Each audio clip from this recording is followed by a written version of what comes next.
Welcome to Building the Future. I'm your host, Kevin Horick. You can check out the radio version of the show every Tuesdays and Thursdays at 2 p.m. Eastern on WDJY 99.1 in Atlanta. We also air on a podcasting network in Los Angeles called the 405 Media. There's a TV version of the show that airs on KMVT 15 in Silicon Valley at 8 p.m. Pacific on Tuesday nights. Both versions of the show air in other states. For these show times, plus past episodes, please visit the show's website at buildingthefutureshow.com. The music for the show is done by Electric Mantra. You can check him out at electricmantra.com. Welcome back to the show. Today we have Angela and Saki, co-founders of Reigningit. Guys, welcome back to the show. I'm excited that you guys are kind of growing this thing and everything's kind of really taking off for you guys. So guys, welcome back to the show. Thank you so much for having us, Kevin. Yeah, so let's maybe, before people or we get into kind of Reigningit, let's maybe get to know each one of you a little bit better. And so maybe Angela, do you want to maybe kind of give a bit of a background on yourself, and then Saki will let you do that in a second as well? Sure, sounds great. So I'm Angela Cleveland. I am based out of New Jersey. I have been a school counselor for 15 years, and I love that profession. It's just the best way to really affect change with our students. School counselors are, champions for all of our students. Sure. And I was recently awarded with the New Jersey's School Counselor of the Year Award for 2017. That's great. So that was, woohoo! Thank you. Yeah. Those are really exciting. But on the heels of that, I was also facing some other opportunities that were coming my way. So with school counseling, what makes that profession unique is it's the only K-12 profession where we are charged with impacting students both individually and on a systemic level. So we look at some barriers for students accessing educational opportunities, like big picture systemic issues, and then also looking at individual students and families and how to support them. So I started to really think about what I was doing as a school counselor and how I can affect change on a larger scale. And working within the confines of one building and a school just really limited me from addressing systemic issues within this nation. So I had an opportunity to join the National Center for Women in Information Technology. It is a national nonprofit, and I have been hearing about all the work they're doing from the women we're featuring in our blog. So I've been hearing such great things about them, and it turns out they have a division called Counselors for Computing. And within this division, there's outreach to school counselors across the country to talk to them about some of the systemic barriers that students are facing, talk to them about opportunities in computer science, and really how when school counselors are addressing career education, which is a responsibility from a K-12 level, a lot of people are only thinking it's high school, but it's really K-12. When they're addressing opportunities, they really need to think about what are some upcoming trends in this nation. And so really the thing is, when I graduated, I was given a diploma, not a crystal ball, so I don't know what jobs are coming up. But the one thing we know with certainty is that every job is going to have technology integrated into it in some manner. So the best way that we can prepare students for sustainable careers is to talk about how every career intersects with technology. So my new role is consulting for the National Center for Women in Information Technology's division called Counselors for Computing. And I just joined them this past July 2017. And it's been wonderful. I really feel like the outreach that I'm able to have right now is so much greater than what I was able to do in one school setting. So I'm doing that. I've taken on a professorship role at a local university, so I teach career counseling to graduate students as well. Very cool. Well, congrats on the new role. It seems like you're doing some really interesting kind of cool things, right, that you're passionate about, and it kind of ties into kind of what you're doing with Reigningit. So, Saki, do you want to maybe kind of give us a bit of background on yourself? Because you, I understand, have a career change as well. Yeah, sure. It's been a big year for both Angela and I. So That's I great. started off as a career counselor. I was working at a number of schools in the Boston area. I started off at MIT and then later Harvard Business School. where I was talking to students one-on-one about the gamut of career topics, resumes, cover letters, mock interviews, negotiations, how to find the right internship, full-time job, and then how to make the most of it once you're there. Sure. And then through those jobs, always had a desire to work on the flip side on recruiting. I'd see all these employers come in during career fairs. It seemed really exciting. So just wanted to see what that was like and being fast-paced. So alongside that, also had the California bug. So ended up ultimately going out west. First, I worked for the Walt Disney Company for a year for their corporate sector, basically hiring business interns, accounting, finance, real estate, things of the like. And while that was really exciting from like a brand perspective, just ultimately realized that like the biggest opportunities right now are in tech. And so ended up in the Bay Area for the past 5 years, where I was at a startup called Square, and their mission is economic empowerment. You may have seen them in like food trucks or small coffee shops or cafes, just enabling small businesses to be able to take credit card payments and really grow. So it was really exciting. And also I love that it was such a mission-driven company. It wasn't, just for profit. There was a real reasoning behind it. And that was really what tied the entire company together. So from 2012 to 2017, the company grew from 300 employees to 2,000, which was a really interesting opportunity, but also just kind of crazy in terms of a hiring perspective. But really loved the university setting. I was doing campus recruiting there. And during that time is when I really saw the stark differences in terms of women in tech. Like I remember the first year when we were meeting to talk about a program with our women's community, literally we could fit everyone into a handful of people in a room, maybe 10 or less. And then by the time I left, the women in tech community was so big that, we had our own Slack channels and affinity groups and all of that. So it was really amazing to see how it grew and how supportive it became. It really opened up my eyes to, what the challenges are. And of course, in the last couple of years, we've been hearing so much more about, situations that have happened and just how there needs to be more of a focus on that and how do we increase that pipeline and give opportunities to women, to underrepresented minorities and the like. So through all of that is really how, Angela and I founded Reigningit, just through our own advocacy efforts and desire to do this on a personal level. But ultimately, my heart has always been in education. And frankly, I think in the industry side, sometimes people think like, oh, we figured it out. We know that there's an issue. We know we need to fix it, but we really are at the top of our game. And honestly, now that I'm over on the education side, I'm actually back in Boston working at Tufts University. It's a wonderful institution that honestly, I didn't know that much about until I started, but it's as close to a sanctuary school as you can get, in the sense that they really support diversity and inclusion on all levels. That means first generation college students, DACA, anything that is under that realm. And in terms of engineering, their incoming class of computer science majors is 44% women, which I think is huge compared to honestly like the single digits that most schools or institutions are at.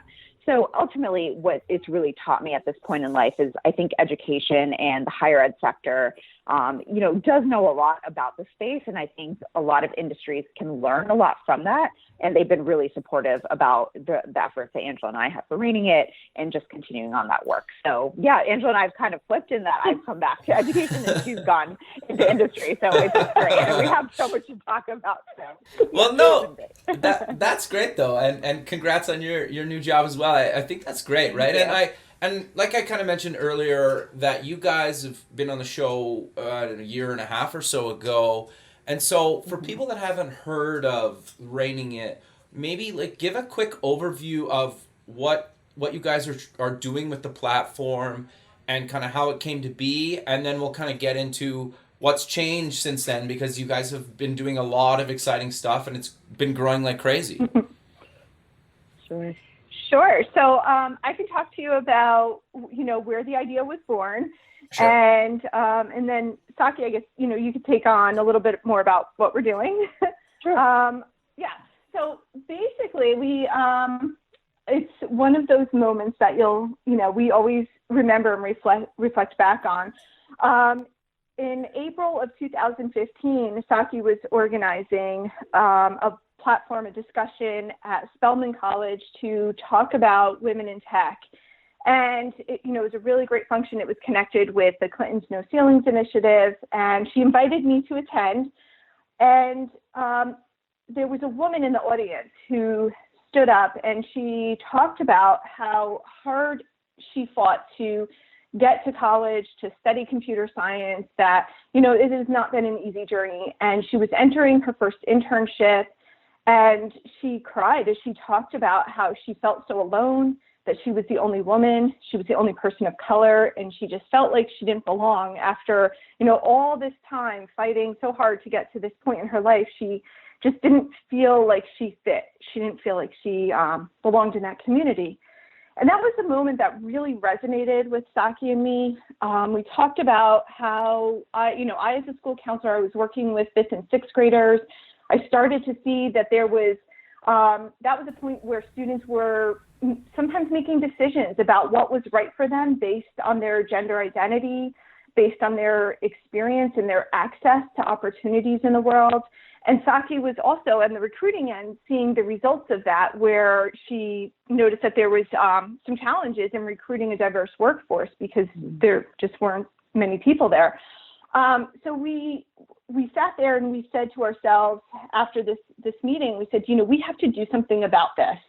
Now, this was a huge problem, Sure. And we did not know how we were going to address it, but we just thought, this is a moment that just really resonated with both of us, and we couldn't just sit there and say, yeah, this is really awful and someone else needs to do something about this. We looked at ourselves and we said, we need to do something about this. At the time it was 2015, and we said, this cannot happen in this country. This cannot happen to our young women, to our people of color. This is supposed to be a nation where if you work hard, you can, achieve your dreams. And we realized how many challenges still existed. So we decided that the way for us to address this is to create a blog and essentially a story sharing platform where women could talk about their experiences and talk about the rewards of being in the STEM field, and also some of the challenges. So when we say STEM, really, we're looking at all the STEM fields, but we primarily are targeting the tech industry because when you look at the data, computer science and technology, that's where we still see this major gender gap. So that tends to be our primary focus in that area. So we created this platform because we wanted to address this problem on 2 levels. And the first level is being more proactive and creating an environment where young women, maybe middle school or high school, could look and read stories about women who are exploring the computer science industry, women who are like them, women who have some of the same challenges as they've had, and are demystifying what computer science is, that it's not someone sitting in a basement coding, that it's creative and it's about problem solving, and you can combine computer science with any area of interest. So we wanted to inspire young women. And then, we also wanted to reduce the attrition rate. So once women are in this field or they decide to major in computer science, we were hearing about how they were one of 40 in a class and just feeling like they didn't belong in the university or didn't belong in their internship or in their job. So we wanted to help those women. So that's the other level, and help them to find their community and know that they aren't alone. So you may be one of 40 in a class, but you are not alone in this, and you can find other people who might have a similar experience, and they can talk to you about what they're doing to stay strong and to, stay inspired and to stay in the field that they're so passionate about. So that was our reason for starting this. Saki, I'll let you take it from there. Sure. Yeah. And so last week, actually, I attended the Massachusetts Conference for Women. And if anyone is in the area, I highly recommend it. It's an amazing opportunity to connect with 10,000 plus women in the community. And so there was a motivational speaker there. Her name is Verna Myers, and she had said, it's a moment for courage. Men need to support women and women to support one another. And she talked about what she considered the 4 C's of our society: cultural curiosity, compassion, conscientiousness, and courage. And I think that really does speak to where we're at with Reigningit. Look, we're not like a political platform. We're not trying to say you should be on one side of the spectrum or another. But Angela and I were just talking earlier today about the testimonials that we receive and the feedback. And the one word that always resonates is community. And that's really what we're trying to say. Shonda Rhimes also says, like, find your tribe, find your people. And that's what we're trying to do. We're like, if you identify as a woman, if you are an ally of women, and you recognize that there needs to be this movement and this time where we need to have everyone represented equally, that's essentially where we're at. I tell students all the time, it's like, look, I love Sephora, I like makeup, but Sure. in order to do that, I have to like go on an app or go on a website and find products. And I think no matter what you love, what industry, what product, what sector, there is a place for someone, which Angela was just speaking to before. So in that vein, we've really tried to build that community. And we've seen the numbers really grow organically.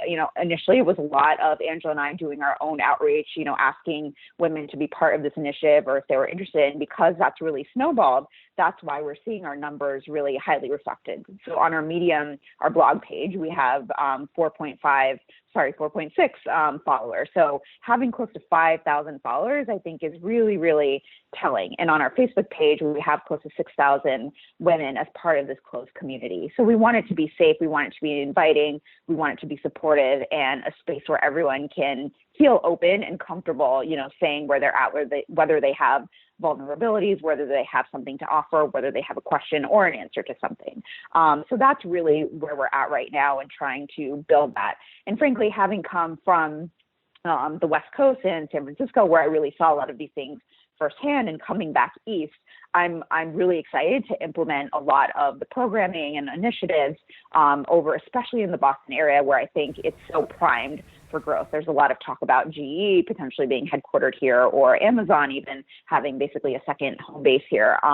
So there's just a lot of momentum. And what we would hear through recruiting and all the stuff that Angela and I did before is that on the East Coast, there really isn't, these conversations aren't happening. There's not a lot of programming that's supporting that. So, we initially were part of doing a number of roundtables around certain schools and meeting women around the Northeast kind of corridor. But now we really want to grow that. It's definitely a national conversation, but at least if we can focus even in person around this area, I think that helps a lot. So we are definitely involved. We're going to be presenting at like the WeCode conference next spring and working with WeWork, which is also very supportive of women in tech, to do a panel probably for International Women's Day on women in tech, and inviting some high profile entrepreneurs to attend and just figuring out what other things we can do. I'd love to launch what we call STEM in the city. So having dinners at companies around the Boston area. Cool. And it's not a recruiting pitch. It's really to, invite the community and to network, get to know one another, and really build from there. So just a sampling of the things that we're doing. No, I love that. I think it's great. Like, it's interesting to me, because you guys have kind of come from just kind of a bit of a passion project, right? And I don't think there's anything wrong with that. But now you guys have full on doing events, and you kind of went from a blog, like you said. Well, you're still doing the blog, but you just had, and now you're doing these events. You're talking at conferences. You people are reaching out to you.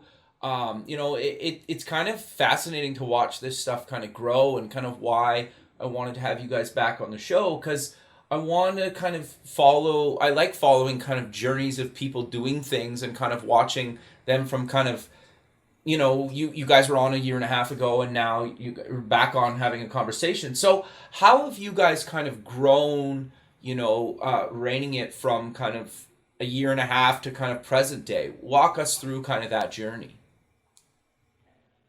Sure. I think it is amazing to look back, as you say, as a passion project. This really was something that was started that way, that we felt we had to do something.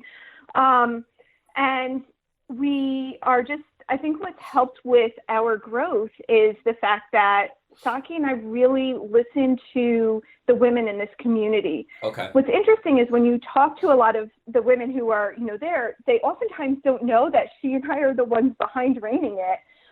Just as an example, I was just recently a week ago at a conference, and there were women from, the Girl Scouts, representatives from Girls Inc., from the National Girls Collaboration Project, computer science organizations. And someone mentioned within this forum, they mentioned that I was co-founder of Reigningit, and a bunch of heads turned toward me and they said, "Wait, I follow you on Twitter. That's you."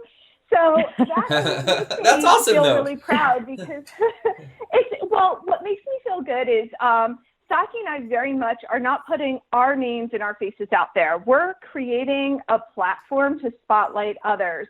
So we love the fact that the face of our company is not necessarily us, but it's the mission that's behind it.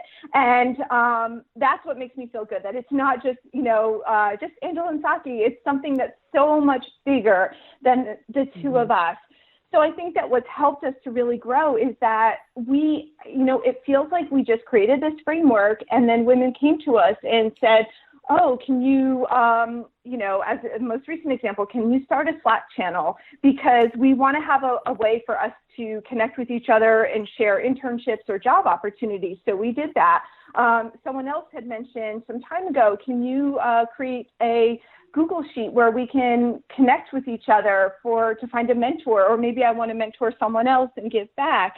And we did that. So really listening to what the community wanted, what they said they needed as women in the tech industry has really helped us to grow. Saki and I didn't come in with an idea of like, this is what we're going to do and this is how, and we're going to stay focused on just this one goal. We came in with an idea that we wanted to support women. And our growth has been so organic and honest because it's really not so much coming from us, it's coming from us listening to the needs and the wants of others. Sure. No, I think yeah, that's and right. I agree. Keep going. Sorry. And I would just say, I agree completely with what Angela said. And it makes me think back to when I was at Square and our CEO was Jack Dorsey, also the founder of Twitter. And so I would hear him speak a number of times about entrepreneurship, and people would ask him a lot of times, like, how did you start, Twitter? How did you start such a big platform along with Square? And he'd always say, it just starts with a simple question. What is something that you want to see in the world? What is something that you want to solve? And most likely, if you have that question, someone else does too, and they would love to see the answer along with you. But of course, it's not just about having good ideas, because a lot of them have that, right? It's about what do you do from there? How do you go forward?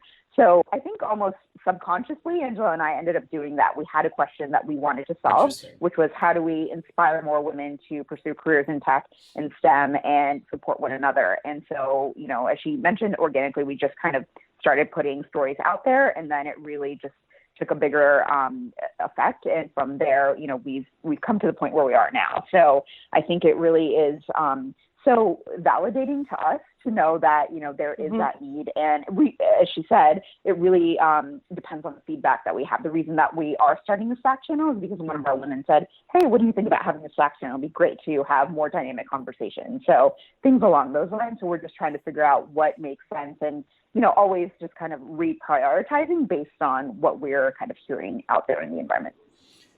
No, I think that's really great. So we've kind of covered it roughly, but what do you guys kind of write about when you're featuring, these different people on the site? So at first we were wondering what we were going to ask them. And we thought, okay, well, you can write about yourself and your own stories. But similar to like a diary, it's often hard to just open-endedly, write about oneself. So we thought, okay, well, let's just start with like a cadence of questions. We'll have a set that we list, and we'll ask women if they are interested in filling them out. And it's a range because we want to show a holistic picture of the women that we feature. So, of course, we want them to focus on their technical abilities and, what is something that they excel at, but also tell us a little bit more about yourself. What are some technical challenges or personal challenges that you faced in the past? What is a song that you like to dance to just for fun? What advice do you have for other women? So just, kind of going back and forth between the fun and the serious, because that's encompassing of how a person is. And so we found over time that it was much easier for women to answer our set of questions. We've had a couple who have chosen to write their own stories, but for the most part, they answer our questions. So we've done that over and over. And right now we're close to 500 interviews, which is really amazing because I think we started off posting one interview a week, maybe at most one or two. And then at some point it got to being every day, but that was just so much that we then scaled it back a little bit to like 2 times a week just to have some regularity and we can focus on other things. So what I love about the structure of our questions is that I think, maybe subconsciously, Saki and I, coming from this psychology background and training, had really, we were thinking about these questions. And when I look at them now, and I'm really happy with the format of them, because it feels like at the end, when we always close the interviews by asking, what advice would you give to other women to reign their lives? It feels like it closes this circle. And that really comes from that counseling psychology background that Saki and I share, that you don't just kind of want to leave someone hanging with, some challenges that they've just shared. You want to kind of close that loop and bring it back. And essentially, it's a lift while you rise model. So they're talking about where they're at this point, whether they're in college or in their career or even in middle school and just starting to explore computer science. And what I love about that last question is it kind of paves the way for the next woman. Sure. It makes it a lot easier for her when you're thinking about that advice. So it's that lift while you rise model.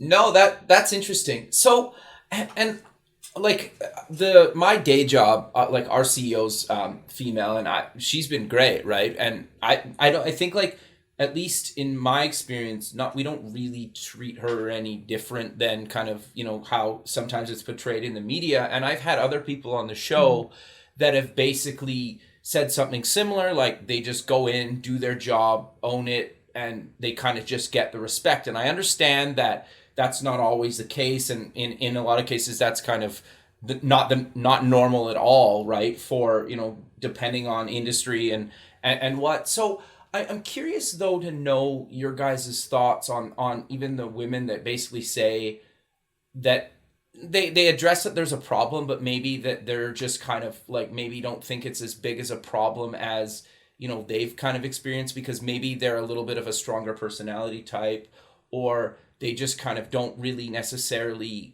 care about being put in, just being kind of treated differently, or it's never really been a thing. And I don't mean it to be kind of like controversial or anything, but it's just I've had people on the show that have kind of said, well, it's not really been an issue to me, right? And I understand that it is an issue, but how do you guys what are your guys' kind of thoughts on that? I think that's a really great question.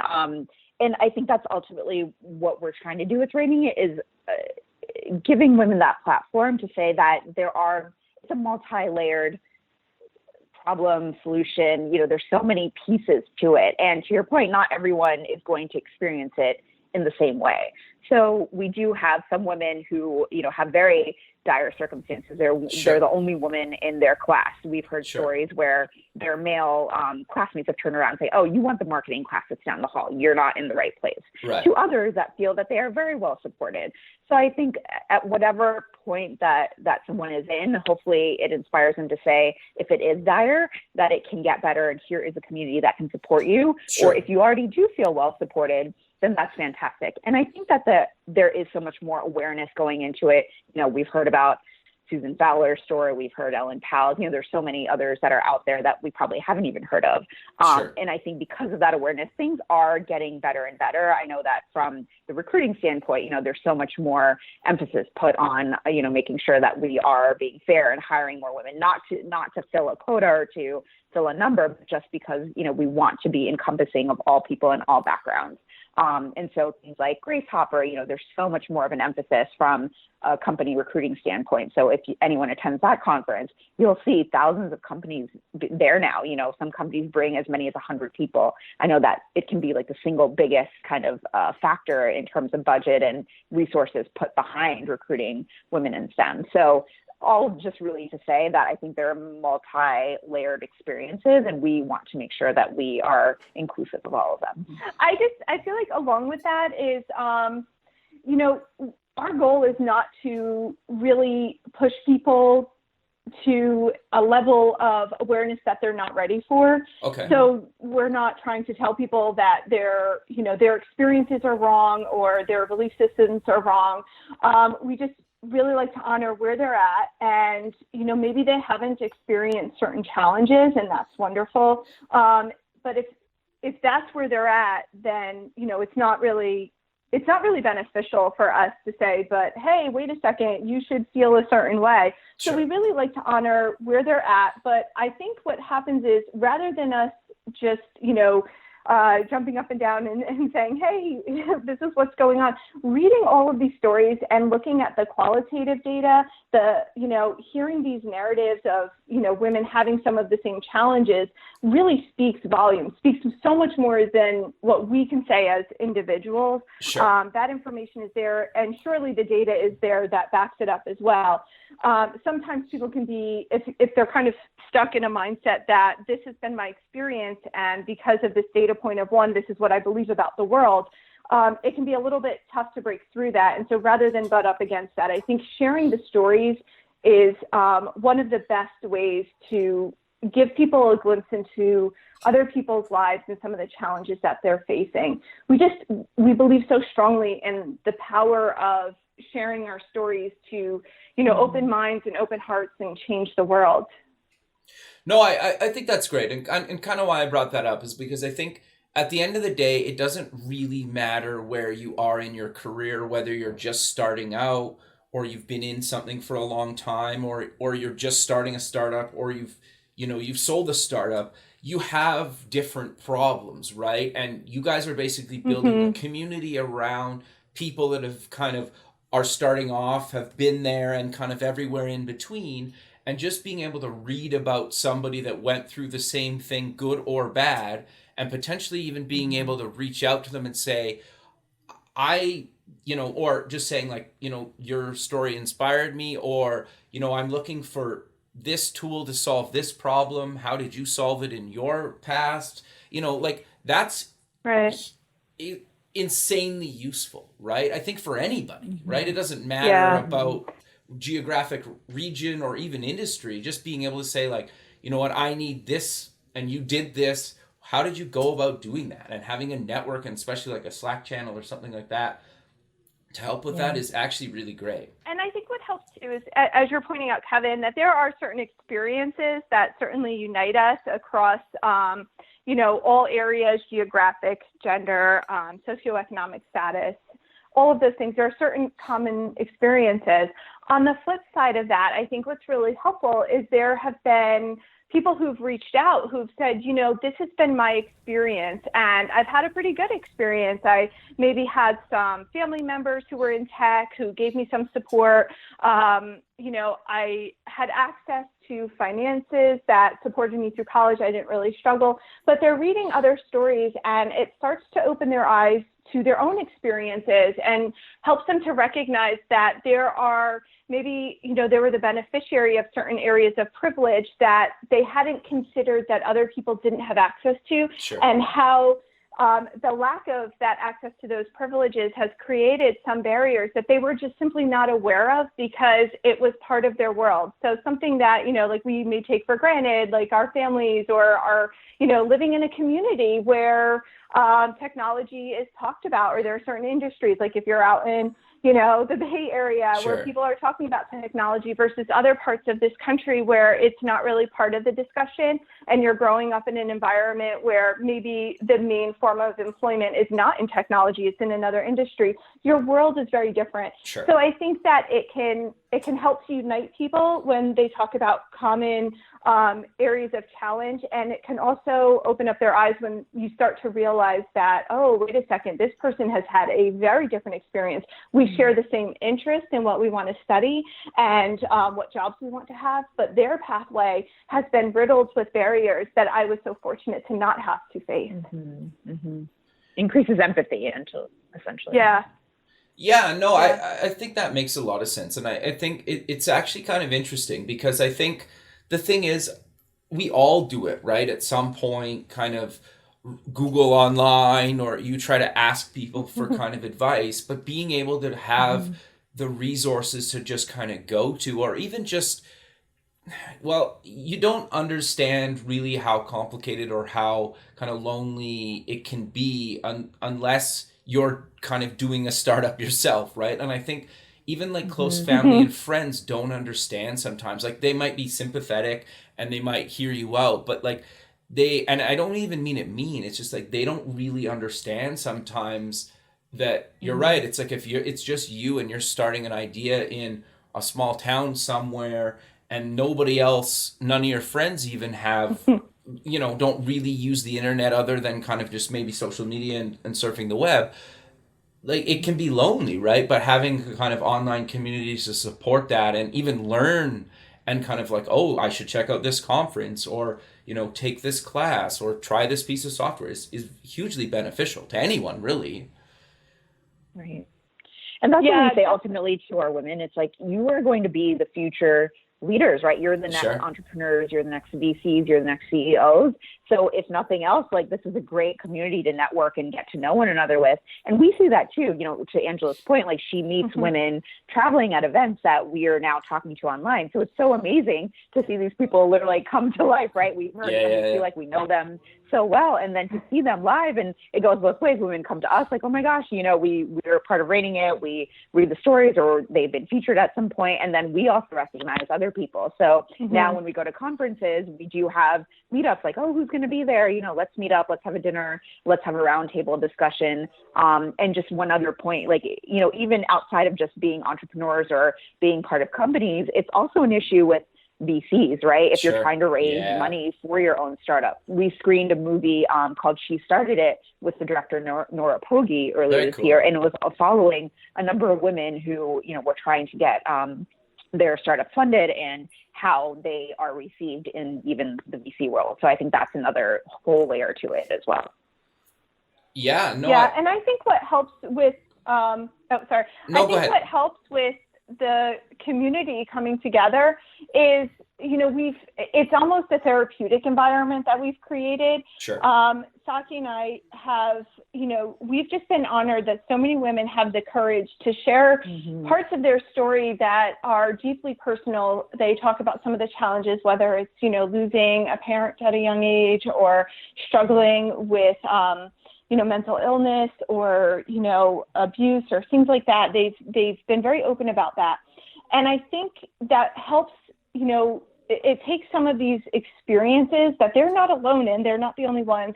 It sheds light on them, and it helps to open up a dialogue, and it helps people to feel like, I'm a woman in tech, but I'm also a woman, and I'm also someone who has had, this challenge or this other, experience in my life. So, there's two examples that I can think of that really, I think, have been really helpful for the women in the community. That, the first example is just talking about imposter syndrome. There have been women who have, so accomplished, and they talk about how they felt like they didn't belong, like they were faking it, they were going to get discovered.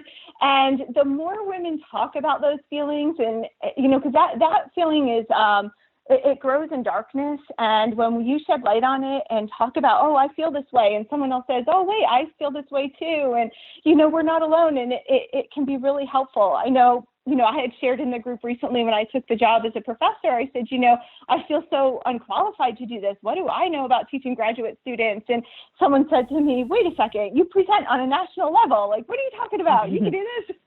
And it kind of like recentered me, because I was getting very kind of emotional and self-doubting. So talking about those feelings is really important for women. And the other thing is talking about stereotype threat has been really helpful. So when you're the only person of color or the only woman, there's that added layer that you're going into an environment and you're not just there representing you as a person, you're there representing your entire gender or your entire race or, everyone from your religion. So it creates this added pressure that someone from the majority community doesn't experience. So that's one of those feelings that just, again, like that extra pressure when women are talking about that and saying, I'm the only one and I'm feeling like all this pressure because what if I'm not successful? Then, what does it say? They just, it can be really difficult. So I think just, again, that therapeutic environment where people feel safe to share is what also results in a lot of women wanting to come and join us at conferences for little meetups or the STEM in the City events, because we're honoring those feelings and we're not saying what you should feel. We're recognizing like this is a feeling. It's very real, and let's talk about how do we get out of that negative self-talk and have more positive self-talk and be more compassionate to ourselves and recognize the accomplishments that we've had. No, I think that's great. And I think the thing too that that got me thinking about is a lot of people, I think, sometimes are scared to kind of network, or even network at a physical event, whether it's a conference or even just like a Yeah. meetup at night.